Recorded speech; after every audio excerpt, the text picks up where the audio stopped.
Können? Ja. Lass uns feiern. Herein! Halo Sobat Measa, apa kabar kalian semua cuy? Lama banget nih gue gak muncul. Banyak banget hal-hal yang terjadi di negara ini. Dan karena situasi udah stabil, akhirnya gue bisa upload lagi. Sorry banget ya cuy. Nah, pada video kali ini gue akan membahas alur cerita film yang berjudul 42 Plus yang dirilis pada tahun 2007. 42 Plus dirilis pada tahun 2007. Ingat ya cuy, menceritakan tentang seorang tante-tante berusia 42 tahun. Karirnya oke banget, jadi presenter di stasiun TV, mirip idola gue cuy, Hesti Purwadinata, yang selalu kelihatan segar-segar gimana gitu. Nah di usia segitu, dia malah ngalamin puber kedua. Waduh, ceritanya waktu liburan bareng suami, tiba-tiba ada cowok muda asing yang nyelonong masuk ke kamarnya. Alih-alih teriak dan lapor ke suami, si tante malah kepincut baper cuy. Dan ujung-ujungnya mereka berlanjut di sebuah hotel. Waduh. Dan ya kalian bisa tebak endingnya bakal kayak gimana. Tapi sebelum itu jangan lupa untuk menggeprek tombol subscribe. Peringatan darurat. Himbauan untuk seluruh warga yang menonton kanal ini agar segera menjauhkan kerumunan, kencangkan celana dalam, mengunci pintu, kenakan penyuara telinga dengan nyaman, dan juga siapkan tisu. Film ini berfokus pada tante-tante usia 42 tahun bernama Christine, seorang pembawa acara talk show yang udah jelas sukses dalam karirnya. Di awal film, scene menampilkan Christine yang sedang berada di hotel. Waduh, ngapain nih cuy? Di sana ternyata tante Christine tak sendirian. Terdapat seorang pria bernama Martin. Ia berkata, ini semua rahasia mereka berdua aja. Waduh, selingkuhan kayaknya nih cuy. Christine yang jenuh alias terbuai suasana ingin melanjutkan hubungan yang lebih dari ini. Namun, Martin menganggap ini semua hanya kesenangan semata. Karena jika orang lain mengetahui hubungan ini, maka mereka akan hancur. Setelah menjalani hubungan gelap ini selama 5 tahun, akhirnya Christine memutuskan untuk mengakhirinya. Waduh, putus cuy. Untuk mengobati kesedihannya, Christine memutuskan berlibur ke rumah pantai musim panas di Ischia, Italia bersama suaminya. Iya cuy, udah punya suami ternyata. Seorang dokter bernama George. Ia juga memiliki putri remaja yang bernama Sonja. Dalam perjalanan terlihat hubungan mereka seperti hubungan lama yang sudah hambar-hambar gimana gitu cuy. George sibuk dengan kepentingannya sendiri, sedangkan Sonja adalah anak remaja dengan rasa penasaran tinggi soal asmara. Saat menuju rumah, mereka di jalan bertemu Ciro, teman muda Christine, pemilik restoran di sekitar sana. Mereka pun bertegur sapa. Stupendo. Ci saremo. Setelah itu putri mereka bertanya tentang Ciro. George sambil santai bilang kalau dulu Ciro adalah mantan ibunya. Lelaki tampan, idola banyak wanita. Namun pada akhirnya ayahnya inilah yang berhasil menaklukkan hati ibunya. Slebeo aja. Nah, tibalah mereka di rumah pantai musim panas. Semua sibuk dengan kegiatan masing-masing. George menelpon seorang wanita dan berkata kalau ia merindukannya juga. Waduh, selingkuh juga cuy. Sedangkan Christine menuju kamarnya untuk menaruh barang-barangnya. Namun, terdapat seorang pria muda yang santai tidur di kamarnya. Waduh, dengan tenang, pemuda bernama Thomas itu menenangkan Christine karena ia bukan pencuri. Ia hanya ingin beristirahat di kamar itu, alias minjem kamar doang. Awalnya Christine tak percaya dan hendak melapor ke suaminya. Namun Thomas dengan percaya diri merayunya dan berkata, ia tak tahu kalau kamar ini punya seorang wanita yang sangat cantik. Akhirnya Christine memeriksa pria itu lebih dekat. Thomas kembali melontarkan gombalan-gombalan maut dan bilang ia tak berniat mencuri apapun yang ada di rumah itu, kecuali hati Christine. Waduh, Thomas bertanya mengapa suaminya tak datang ke kamar. Rupanya Christine tahu suaminya punya simpenan dan saat ini sedang menelpon selingkuhannya. Christine pun akhirnya mengizinkan Thomas untuk pergi gitu aja. Keesokan harinya, keluarga ini jalan-jalan dengan kapal yacht mewah pribadinya. Walaupun terlihat sangat fancy, liburan ini terasa sangat datar.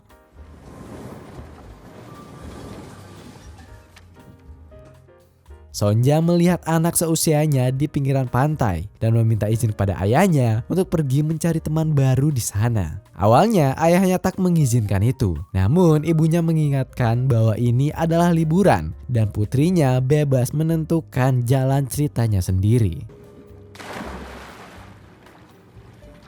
Christine dan George makan bersama. George berkata ia khawatir jika putrinya salah pergaulan. Malam harinya, terlihat Sonja sudah berkencan dengan anak sebayanya hingga pukul 12 malam. George kembali mengkhawatirkan putrinya karena ini sudah terlalu larut malam. Christine pun menenangkan dan bilang saat ia seusia Sonja dulu, ia juga begitu. Masa-masa mencari jati diri. Nah, karena rumah sedang sepi, pasangan ini pun memanfaatkan keadaan itu dengan melakukan kegiatan yang penonton harapkan.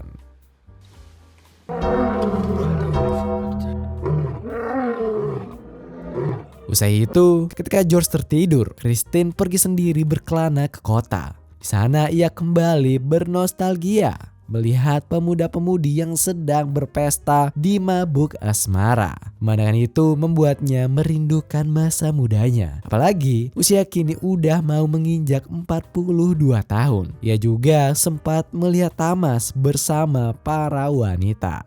Keesokan harinya, Tante Christine mengisi liburannya dengan berenang di pantai seorang diri aja cuy. Di sana juga terdapat Tamas yang sedang asik beraktivitas layaknya anak pantai. Yo man, mata mereka pun saling melirik. Setelah Christine selesai berenang, Tamas menghampirinya dan mulai berbasa-basi lagi. Ia menawarkan Christine mencoba permainan lempar batu. Jelas Christine amatir dalam permainan itu. Akhirnya Tamas mengajarinya.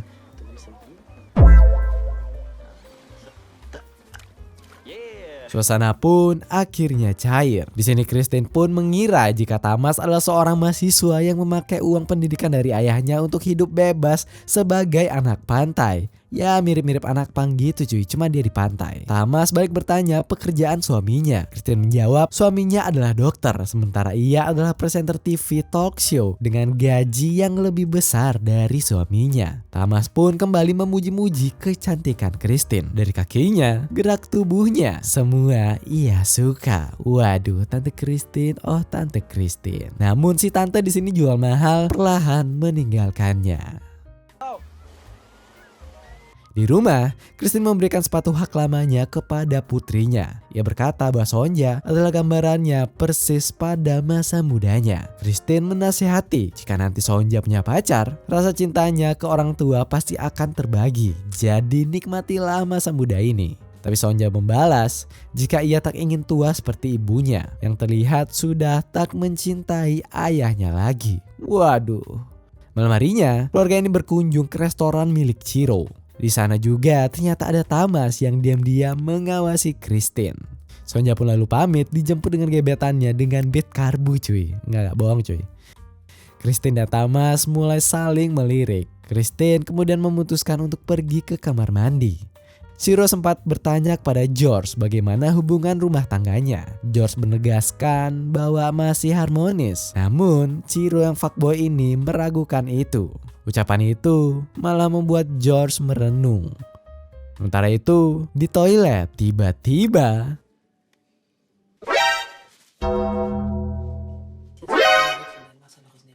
Christine menegur Tamas. Ia kurang sigap karena putrinya sudah pergi dengan gebetan lain. Tapi Tamas berkata jika ia bukan mencari putrinya, melainkan Tante Christine sendiri. Ia dengan barbar mengajaknya untuk berdansa.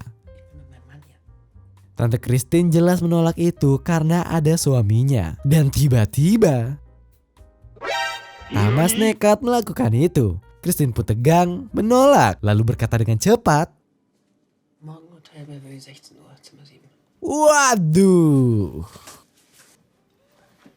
Di sisi lain, George pun akhirnya tersadar jika hubungannya sudah flat dan berniat untuk memperbaikinya. Ia pun mengajak Christine untuk berjalan-jalan menikmati malam di kota. Sedangkan Sonja menulis diari tentang ibunya, berharap hubungan kedua orang tuanya bisa pulih kembali. Apalagi besok adalah hari ulang tahun ibunya. Keesokan harinya, Kristen kembali melakukan rutinitasnya. Saat hendak pulang, ia melewati sebuah camp berisi pemuda-pemudi yang masih tertidur, termasuk Thomas dengan wanita lain. Waduh. Wanita sebayanya tapi cuy. Setiba di rumah,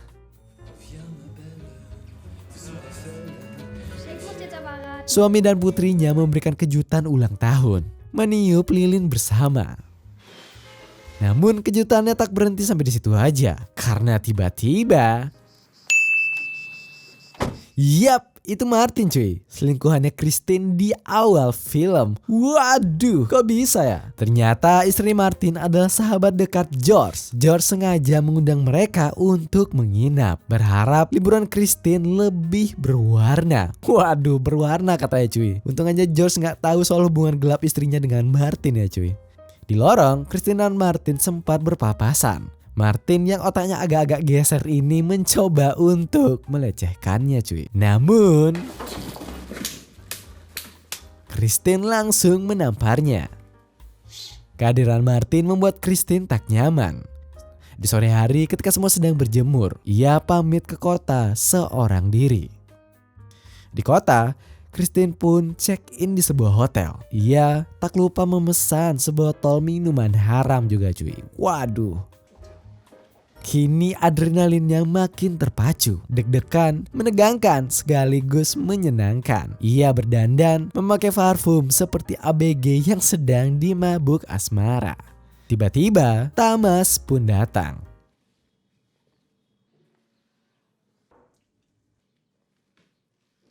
Tanpa basa-basi, mereka pun langsung.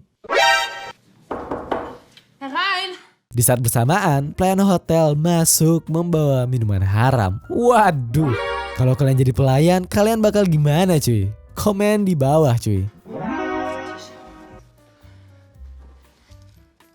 Dan terjadilah kegiatan yang penonton harapkan.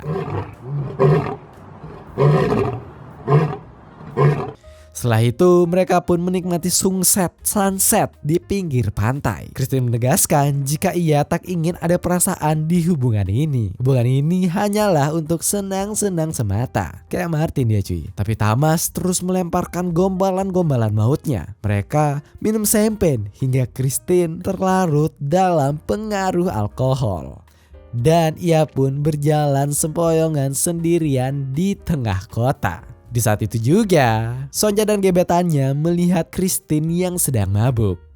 Tingkah ngelantur dan membuat Sonja sadar jika ibunya sedang mencari pelarian. Kristen kemudian menelpon suaminya, mengaku risih dengan kehadiran Martin selama liburan mereka. Ia pun beralasan jika ia ingin melakukan liburan yang lebih intim, alibi doang cuy. Dalam pengaruh alkohol, Kristen mencari tumpangan dari orang asing untuk pulang.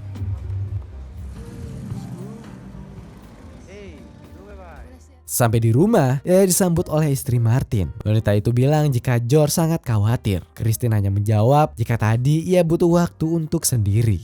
Istri Martin lalu belak-belakan jika ia tahu tentang hubungan Kristen dengan suaminya. Waduh. Tapi di sini ia nggak marah. Menurutnya, Kristen hanyalah pengalih kebosanan cuy. Ia kini memilih hidup menjalani hari dengan menikmati harta Martin. Ya begitulah cuy, udah duit berbicara. Kristen pun bertanya, apakah kau tak mencari pelarian juga? Wanita itu menjawab, tidak. Ia takut kehilangan kenyamanan dan semua hartanya ini. Waduh, realistis cuy. Di dalam rumah, Kristen bertemu Sonja dan meminta maaf atas kejadian tadi. Tapi Sonja dengan tegas berkata jika ia tak suka memiliki ibu yang bertingkah seperti ABG. Ia yakin jika ibunya telah berselingkuh dan ia berharap orang tuanya bisa akur kembali. Keesokan harinya, Kristen menemukan baju mudanya dulu dan langsung memakainya. George terlihat senang mengira Kristen sengaja melakukan itu untuknya. Namun di sini nampaknya Martin mulai nggak bisa move on, mungkin terbayang gitu cuy, alias cemburu. George pun kembali mengajak mereka untuk makan malam dan diakhiri dengan minum minuman haram. Hingga pada malam hari mereka semua berada di bawah pengaruh minuman beralkohol. Saat George dan istrinya Martin lengah, Martin memberanikan diri untuk mendekati Christine.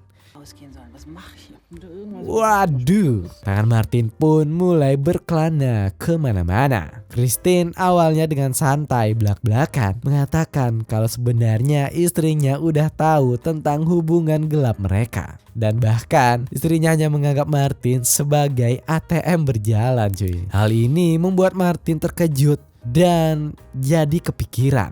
Setelah itu, Christine mencari Tamas di pantai. Dalam kondisi sempoyongan, ia berkata dengan cepat, Dari 1 jam ke hotel biasanya ya. lalu pergi begitu saja meninggalkannya. Christine menunggu di hotel. Menit demi menit berlalu, tapi Tamas tak kunjung datang. Ia gelisah. Akhirnya Christine pun mendatangi Tamas di pantai lagi. Bertanya mengapa ia tak datang. Tamas dengan sigma menjawab, seharusnya Christine lah yang mendatanginya. Kelas bos. Akhirnya mereka pun melakukan kegiatan yang penonton harapkan di pantai cuy. Aneh juga sih Tamas ya. Udah enak-enak, ada AC, ada kasur, maksudnya biar bisa tidur. Malah milih pantai, kotor cuy. Kalau main air malam-malam kan dingin ya. Di rumah, George juga ingin mencumbu istrinya. Namun, Christine menolak itu. Di titik ini, George menyadari jika istrinya telah berubah. Ia pun menjadi galau. Ia masuk ke kamar putrinya untuk curhat tentang semuanya. Di momen ini, putrinya akhirnya bicara. Kalau ia yakin jika ibunya telah punya cinta baru di luar sana cuy. Ngenes cuy. Di dermaga terlihat George dan Chiro sedang mengikat yards mereka. Chiro, lelaki hidung belang, melirik wanita muda yang lewat di depannya dan menyuruh George untuk membayangkan menidurinya. Waduh, George pun menolak itu. Ia bilang jika ia sudah punya istri dan tak akan melakukan itu. Hal ini membuat Chiro menjadi heran, menganggap George terlalu naif. Di sisi lain, Christine termenung, menatap laut dari rumahnya. Tiba-tiba Tamas menyelinap masuk, membuat Christine menjadi terkejut. Ia meminta untuk melakukan kegiatan yang penonton harapkan karena tak mau terus-terusan di hotel. Waduh, ngelunjak cuy. Christine menegaskan jika ini adalah rumah keluarganya. Jelas tempat dan waktu yang salah. Ia mengingatkan jika ini semua adalah hidup yang ia bangun bersama George dari nol dulu. Namun di balik kata-katanya, Christine mulai merasa hidupnya datar, kehilangan makna. Tamas pun mendekat, berjanji bisa memberikan arti baru dalam hidupnya. Tak lupa memberikan pukulan gombalan secara bertubi-tubi. Tapi Tamas makin berani menyentuh dan berkata jika Christine berhak untuk bahagia. Tubuh dan jiwa Tamas kini miliknya seutuhnya pokoknya. Dan jelas Tante Christine di sini malah luluh menangis lalu memeluk Tamas.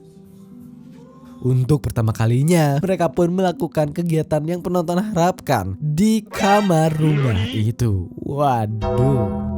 Sementara itu, Martin menemani istrinya berbelanja. Karena menunggu lama, ia pun muak, mengeluh dan mengeluh. Akhirnya istrinya pun jadi marah. Ia bilang jika ia lebih suka shopping ketimbang memiliki cinta dengannya. Martin pun meninggalkan istrinya dan bertemu George di restoran. Di sana, kedua pria ini sama-sama muak dengan istrinya. George pun bertanya apakah Martin pernah berselingkuh. Namun hal ini malah membuat Martin panik, mengira rahasianya telah terbongkar. Kalau Christine juga udah bilang ke suaminya. Akhirnya mau gak mau, ia pun mengaku jika ia berselingkuh dengan Deine Frau. Christine. Waduh.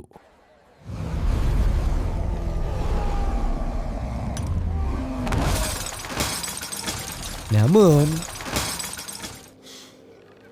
respon George flat gitu aja, seperti mati rasa. Ia pun curhat, awalnya ia ingin meninggalkan Christine, tapi sekarang ia malah merasa lebih jatuh cinta lagi kepadanya. Tiba-tiba,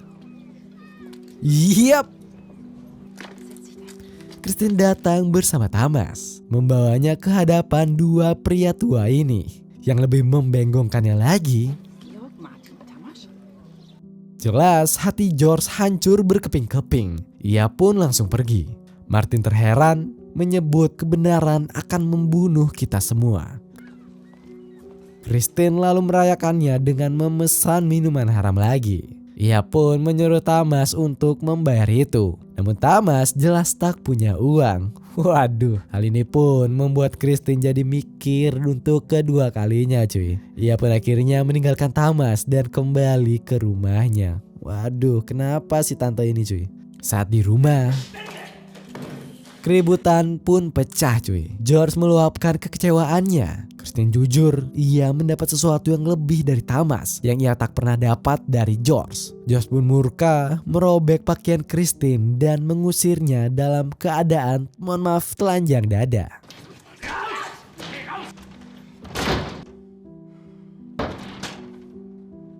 Momen ini juga didengar oleh putrinya dari kamar. Putrinya pun diam-diam memilih untuk kabur dari rumah. Istri Martin pun santai gitu aja dan bilang jika sejak lama ia sudah tahu tentang hubungan Kristen dengan Martin. Tapi ia memilih untuk tak peduli dan menikmati uang Martin begitu saja. Apa lo gue kayak apa lo anjir.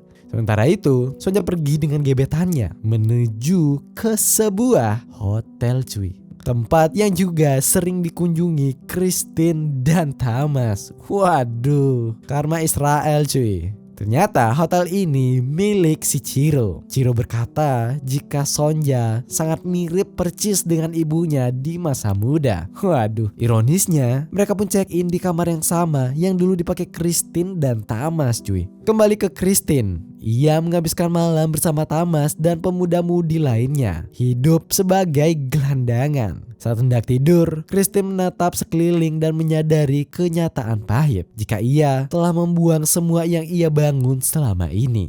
Di rumah, George pun gelisah semalaman tak bisa tidur. Pagi pun tiba, Sonja baru pulang dari hotel. Waduh.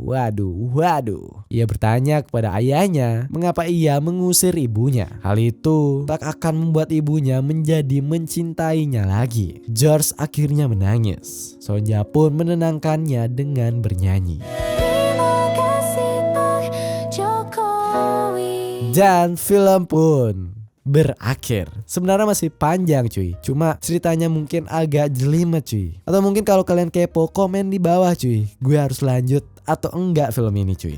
Dan pesan moral yang kita bisa ambil dari film ini adalah cinta tanpa komitmen udah kayak minuman oplosan. Bikin mabuk sebentar tapi besoknya bikin kepala puyeng. Hidup pun jadi berantakan. Keluarga kalau dibiarkan hambar tanpa usaha gampang diisi orang lain yang lebih berani. Intinya jangan selingkuh dengan anak pantai. Selain dompetnya kosong, ujung-ujungnya kalian cuma dapat view sunset di pantai gitu aja. No offense ya anak pantai. Komen di bawah kalau kalian mau request film. Gua Aswin, ending yang sangat sopan. Terima kasih telah menonton video ini. Jika kalian ada request film, silahkan tulis di kolom komentar di bawah. Dan jangan lupa untuk menekan tombol like, share, dan subscribe. Dan jangan lupa nyalakan lonceng notifikasi agar kalian gak ketinggalan video pergerakan selanjutnya.